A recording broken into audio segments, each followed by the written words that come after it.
course, one of the greatest things about the Expo is that it's in China, and 90% of the people here at the Expo are Chinese. So it's a great opportunity to meet some Chinese people, check out their culture, get to know them a little bit, and immerse yourself in the people of China. One large section of the Expo fairground is reserved for the Americas. We've got a pavilion for the Caribbean islands. Now, these nations are too small to each have constructed their own building, so they've gone in together and they're sharing one overall huge building within which they've got their country exhibits. They've got some Maya temples, they've got the beaches, they've got travel posters and videos, and a variety of enticements for you to visit the Caribbean. And then there's some wine displays from the Chile exhibit. Chile does have its own building. After all, it's a major nation in South America, and they have quite a display inside, as does Mexico, one of the great countries of the world, our next door neighbor. And they've got a painting here by their celebrated artist Frida Kahlo, a self-portrait of her and a monkey.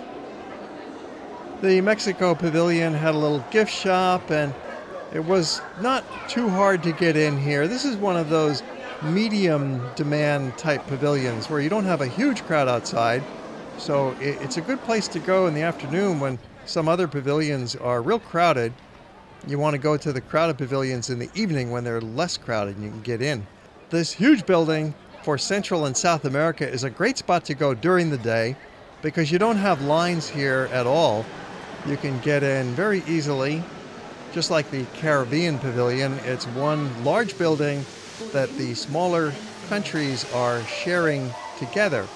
And it makes it real easy to take a quick tour right through Central America and South America. Of course, some of the larger countries in South America, like Peru and Brazil, have their own pavilions. Now we're on the bus. They have a free shuttle bus service that can whisk you from one end of the expo to the other, which comes in handy because the park grounds seem to be about 2 miles long. It's really quite a hike. Cuba Pavilion, driving on by. Now we're in the Asia section. Here's the Oman, some costume folks from one of the parades. There's a variety of parades and festivals. We've got the Middle East represented, Israel. They're all queued up inside, passing on by, looking at the outside of the Pakistan Pavilion. A lot of these pavilions you just don't have time to line up for and go inside every one. For example, the Saudi Pavilion is one of the most popular. It has a huge IMAX movie inside. Vietnam Pavilion was easy to get into and quite lovely. It's all constructed out of bamboo that's going to be reused later. Next to it is the very successful and popular Japan Pavilion.